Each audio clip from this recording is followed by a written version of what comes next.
Today I'm going to show you how to produce in the style of everybody's most beloved rock icon, Machine Gun Kelly, following the trend of pop artists that most people kind of dislike. And again, I'm just going to say I actually really enjoy a lot of MGK's music, especially his newer stuff. Like, it's written and produced by Travis Barker. A lot of his stuff was written by Mod Sun, who is also great, and also some other really awesome writers like Nick Long. So yeah, when you're looking at his music, just turn off the part of your brain where he's like bad-mouthing Slipknot and just listen to the music for what it is. But before we jump into it, just in case you don't know who I am, hi, my name is Seth. I produce music under the name Velvet Year. I do one of these videos every Thursday to show people how to produce their own music at home. I work as a remote pop completion producer, meaning I specialize in taking your song idea on your phone and turning it into a finished release ready for Spotify. Songs I've produced have been on these playlists. I've also written and produced an album that was put out through Warner Music. So if you have a song idea that you're dying to finish, click the top link in the description and we can get started on it. All right, so here is the beat in question. I will just play it from the beginning.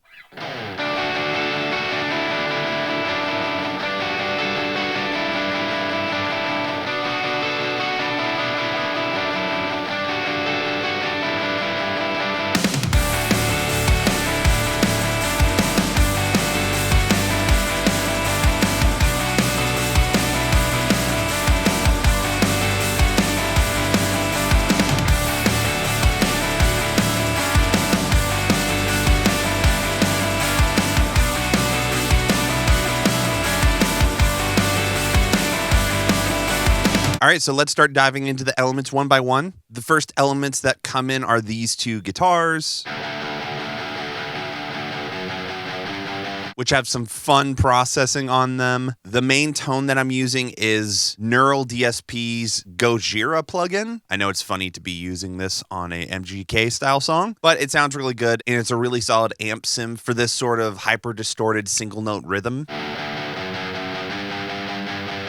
I then used some EQ to sort of carve out some of the muddy frequencies, got rid of some excess low end. And then something that I feel like a lot of people overlook with distorted guitars is actually low passing it. There tends to be a lot of excess high end that comes through amp sims, and those frequencies tend to be pretty annoying on the ears, but also it tends to give this sort of artificial flavor to the guitars because it's extending beyond what the range of a mic and a cab would be able to produce. So I find throwing a little bit of a low pass here just helps a bit. And then we just have some L1 to take care of those transients.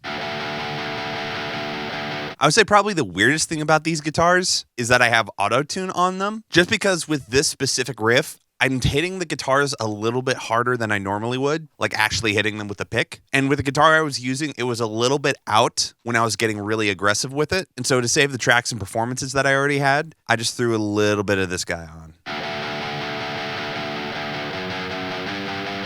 When you have an instrumental like this with a lot of different elements, making sure all of the individual single note elements that are playing the chords are perfectly in tune helps out a lot. Obviously, you wouldn't be able to do this if it was playing chords. But anyway, we double tracked it. And then the next part we have are these sort of doubled lead chimey parts.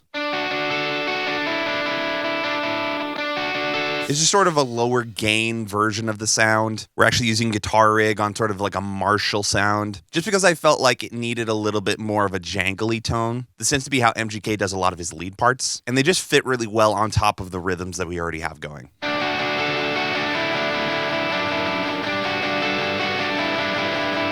Next, we have these guys, which, funny enough, I actually tracked an octave lower. This is what they originally sounded like.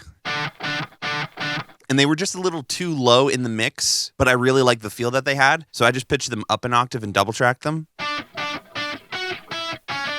And for me, it was just something that added a lot of flavor to the next section over.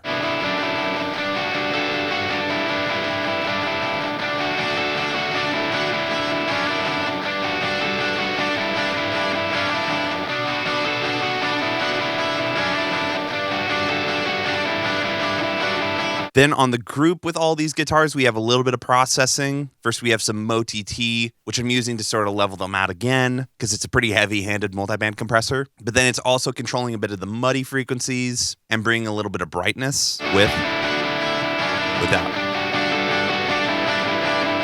We are then running it into Soothe just to get rid of some of that harsh pickedness.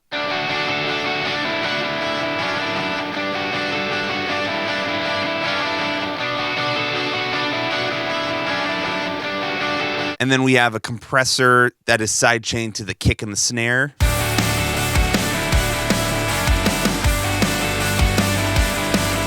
I just personally like the way that this sounds, since I normally like to sidechain everything to the kick anyway. And then the snare already has a lot of mid-range information that can kind of clash with the guitar sometimes. So just sidechaining it to both of them just always makes it better. All right, next we have this bass tone.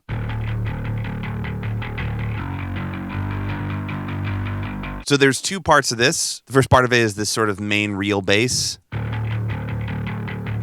And again, to get that sort of Travis Barker pop sound, we're auto-tuning it. I find people are afraid to do this sometimes. They literally have a bass instrument type specifically for you to do stuff like this. But once we have a tuned DI, we're running it into Parallax. I'm using the preset Nice and Warm. It's not as insanely crunchy as all of the other bass tones. A lot of the Travis Barker productions, they don't have the super crunchy, distorted bass that most metal productions have, which is what Parallax is normally for, but it had this really nice punky bass tone. Like Van's Warped Tour Sans amp, but dialed back a bit. So I was really happy with it. We then have Mo TT again. Again, removing a tiny bit of mud with a little bit of brightness, mixed on a very low amount. I'm basically a broken record at this point. But then I high-passed it at around 120 hertz. And the reason I did that was because I didn't actually want the low end coming from this. I wanted it coming from this guy, which is this synth patch in Anna 2. So I'll just show you what I'm doing with that right now. So this is a patch I use all the time. It's called Essential.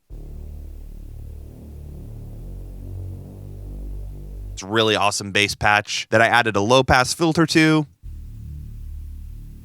Added a little bit of compression to smooth it out. Added some limiter to smooth it out even more. Added some bass frighter to make it even more.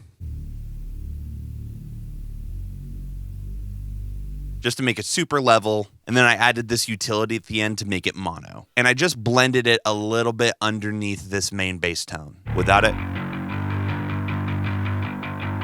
With.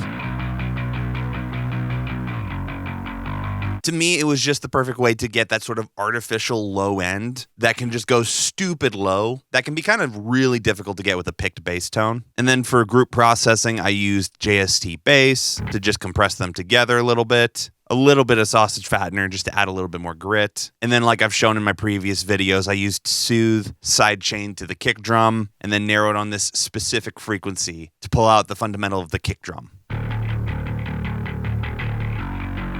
All right, now let's go to the drums. For the main kit, I am using the Mixwave Tony Royster Jr. kit. I'm not sponsored by Mixwave, but they did give me this kit for free. So Mixwave, thank you very much. I love your samples and your kits. I believe this is the aluminum snare. And yeah, this was basically like the perfect kit for this track. But yeah, barely did any processing on it. And then underneath that, I actually blended some samples from Mixwave that I talk about all the time. It's this guy, the Luke Holland Taylor Larson snare and the Luke Holland Taylor Larson kick. I just blended those underneath the kit to give it a little more oomph. Without. With. It just makes the thing come alive a little bit more. And then I think the only other thing here is a shaker loop.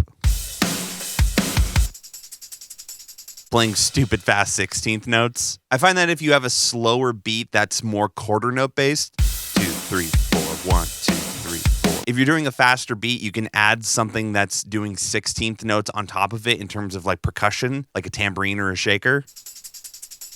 And it'll give it that sort of faster speed.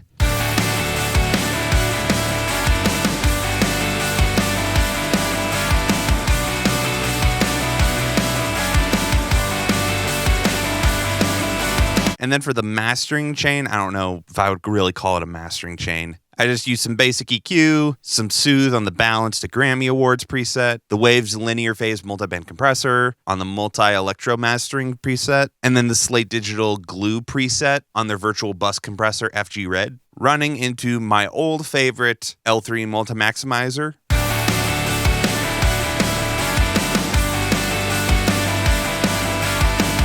super basic changes to make the mix sound better. Now here's some stuff that I muted at the very beginning, and I'll do this with beats often. I found this loop here.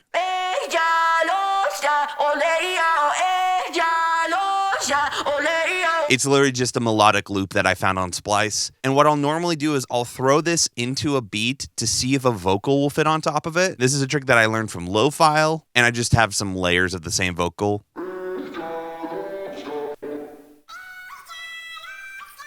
The same way that I would process a main vocal in a normal song like this. On the final version of the beat, I actually end up muting it, but it's a great way to test your beat and make sure that it fits with a singer. So I'll show you what it is with it on.